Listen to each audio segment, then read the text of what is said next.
ప్రభువైన యేసుక్రీస్తు పరిశుద్ధ నామములో దేవుని పిల్లలకు శుభములు. ప్రియులరా, దేవుని మహాకృపను బట్టి పరిశుద్ధ గ్రంథంలో ఆదికాండాన్ని ధ్యానం చేసుకుంటూ ఉన్నాం.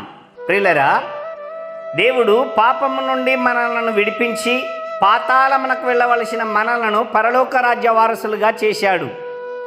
ఆయన ఇచ్చినటువంటి రక్షణను మనము కాపాడుకొనుటలో యేసుక్రీస్తు ప్రభువారు మనకిచ్చినటువంటి ఒక గొప్ప ఆజ్ఞ, మీరు సర్వలోకమునకు వెళ్ళి సర్వ సృష్టికి సువార్తను ప్రకటించుడి, నమ్మి బాప్తిసం పొందిన వాడు రక్షింపబడును, నమ్మని వానికి శిక్ష విధింపబడును అని సెలవిచ్చాడు. ఆయన ఆజ్ఞను తప్పనిసరిగా మనం పాటించాలి, ఆయన ఆజ్ఞను అనుసరించాలి. ఎందుకంటే రక్షింపబడిన మనము రక్షణ సువార్తను సకల జనులకు సాక్షార్థంగా ప్రకటించాలి కనుక అందులో భాగంగానే ఈ వీడియోలను మీ ముందుకు తెస్తూ ఉన్నాను. ప్రియులరా, కనుక ఈ పనిని మీరు ప్రోత్సహించండి.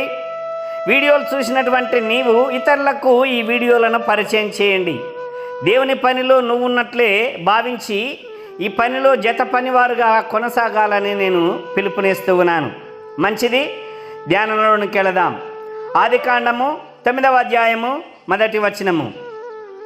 మరియు దేవుడు నోవాహును అతని కుమారులను ఆశీర్వదించి, మీరు ఫలించి అభివృద్ధి పొంది భూమిని నింపుడి, మీ భయమును మీ బెదురును అడవి జంతువులన్నిటికీ ఆకాశ పక్షులన్నిటికీ నేల మీద ప్రాకు ప్రతి పురుగుకును సముద్రపు చేపలన్నిటికీ కలుగును, అవి మీ చేతికి అప్పగింపబడి ఉన్నవి. ప్రాణము గల సమస్త శరములు మీకు ఆహారమగును, పచ్చని కూర మొక్కలనిచ్చినట్లు వాటిని మీకు ఇచ్చి ఉన్నాను. అయినను మాంసమును దాని రక్తముతో మీరు తినకూడదు, రక్తమే దాని ప్రాణము. మరియు మీకు ప్రాణమైన మీ రక్తమును గూర్చి విచారణ చేయుదును, దాని గూర్చి ప్రతి జంతువును నరులను విచారణ చేయుదును. ప్రతి నరుని ప్రాణమును గూర్చి వాని సహోదరుని విచారణ చేయుదును. నరుని రక్తమును చిందించు వాని రక్తము నరుని వలనే చిందింపబడును. ఏలైనగా దేవుడు తన స్వరూపమందు నరుణ్ణి చేసెను. మీరు ఫలించి అభివృద్ధి నొందుడి, మీరు భూమి మీద సమృద్ధిగా సంతానమును కని విస్తరించుడని వారితో చెప్పెను. 8వ వచనం. మరియు దేవుడు నోవాహు అతని కుమారులతో, ఇదిగో నేను మీతోనూ మీ తదనంతరము మీ సంతానముతోనూ మీతో కూడా ఉన్న ప్రతి జీవితోనూ, పక్షులేమి పశువులేమి, మీతో కూడా సమస్తమైన భూజంతువులేమి, ఓడలో నుండి బయటకు వచ్చిన సమస్త భూజంతువులతోనూ నా నిబంధన స్థిరపరచుచున్నాను. నేను మీతో నా నిబంధనను స్థిరపరచుదును. సమస్త శరీరులు ప్రవాహ జలముల వలన ఇకను లయపరచబడదు, భూమిని నాశనము చేయుటకు ఇకను జల ప్రవాహము కలుగదని పలికెను. మరియు దేవుడు నాకును మీకును మీతో కూడా ఉన్న సమస్త జీవరాశులకును మధ్య నేను తరతరములకు ఏర్పరచుచున్న నిబంధనకు గురుతు ఇదే. మేఘములో నా ధనస్సును ఉంచి తిని, అది నాకును భూమికి మధ్య నిబంధనకు గురుతుగా ఉండును. భూమిపైకి నేను మేఘమును రప్పించినప్పుడు ఆ ధనస్సు మేఘములో కనబడును. అప్పుడు నాకును మీకును సమస్త జీవరాశులకును మధ్య ఉన్న నా నిబంధనను జ్ఞాపకము చేసుకుందును గనక సమస్త శరీరులను నాశనము చేయుటకు అలాగూ ప్రవాహముగా నీళ్లు రావు. 16వ వచనం.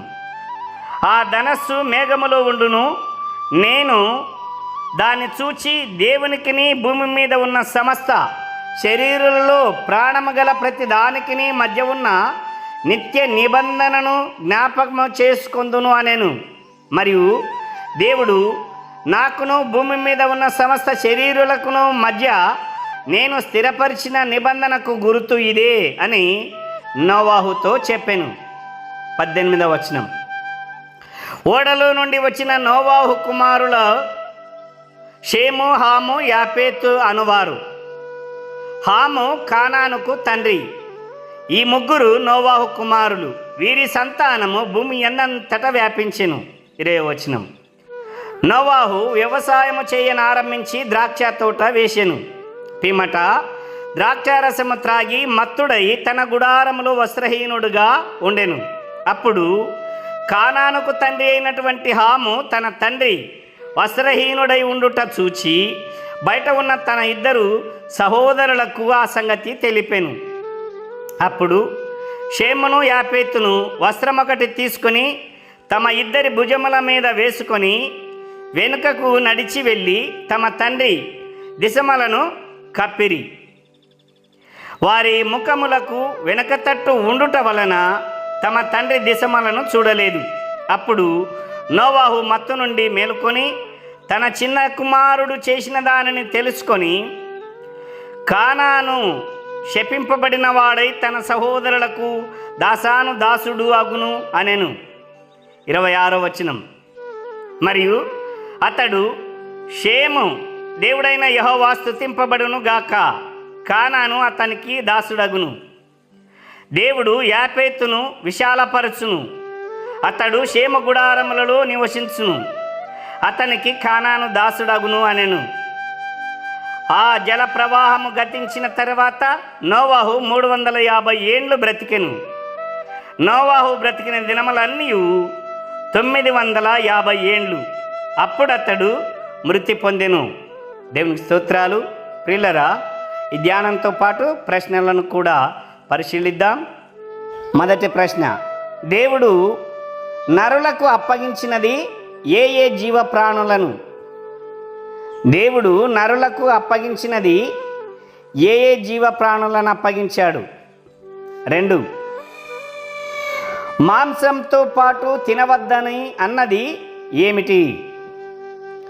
మాంసంతో పాటు తినవద్దని చెప్పినది ఏంటి? 3, రక్తము అనగా ఏమిటి? రక్తము అనగా ఏమిటి? 4, ప్రతి నరుల ప్రాణములను గూర్చి వాని సహోదరుని విచారణ చేయుదునని ఎవరన్నారు? ప్రతి నరుల ప్రాణమును గూర్చి వాని సహోదరుని విచారణ చేయుదునని ఎవరన్నారు? 5వ ప్రశ్న, దేవుడు నరులతో చేసిన నిబంధన ఏమిటి? దేవుడు నరులతో చేసిన నిబంధన ఏమిటి? 6, నిబంధన గుర్తు ఏమిటి? నిబంధన గుర్తు ఏమిటి? 7, ఓడలో నుండి వచ్చిన నోవాహు కుమారుల పేర్లేమిటి? 7, ఓడలో నుండి వచ్చిన నోవాహు యొక్క కుమారుల పేర్లేమిటి? 8, భూమి అన్నంతట వ్యాపించినది ఎవరి సంతానం? భూమి అన్నంతటా వ్యాపించినది ఎవరి సంతానం? 9, నోవాహు వ్యవసాయం చేయనారంభించినప్పుడు మొట్టమొదట వేసిన తోట పేరేమిటి? నోవాహు వ్యవసాయం చేయటానికి ప్రారంభించినప్పుడు మొట్టమొదట వేసిన తోట పేరేమిటి? 10, నోవాహు వస్త్రహీనుడుగా పడి ఉండుటకు కారణమేమి?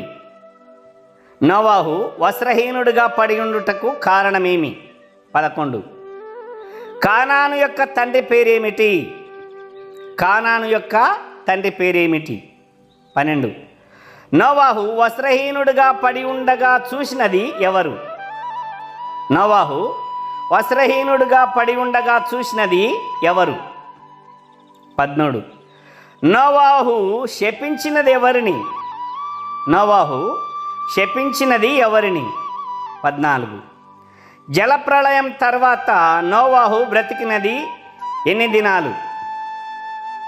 జలప్రళయం తర్వాత నోవాహు బ్రతికినది ఎన్ని దినాలు? 15, నోవాహు బ్రతికిన దినాలు మొత్తం ఎన్ని? నోవాహు బ్రతికిన దినాలు మొత్తము ఎన్ని? 16, ఈ అధ్యాయంలో ఎన్ని వచనాలు ఉన్నాయి? ఈ అధ్యాయంలో ఎన్ని వచనాలు ఉన్నాయి? ప్రియులరా, ఈ ప్రశ్నలకు సమాధానం వచ్చే వీడియోలో చూద్దాము. ప్రియులరా, ఈ ధ్యానము ప్రశ్నావళిలో నేను మీ ముందుకు తెచ్చినటువంటి ప్రశ్నలే కాకుండా మీరు కూడా పరిశీలించి పరీక్షించి అనేక ప్రశ్నలను రాబట్టవచ్చు, సమాధానాలను కూడా రాబట్టవచ్చు. కనుక సంక్షిప్తంగా సిద్ధపరిచినటువంటి ఈ యొక్క ధ్యానాన్ని మీరు ధ్యానించి వాక్యాన్ని ధ్యానించి నేర్చుకొని ఆత్మీయంగా మేలు పొందుతారని నేను కోరుకుంటూ ఉన్నాను. దేవుడు మిమ్మల్ని దీవించును గాక. ఆమేన్.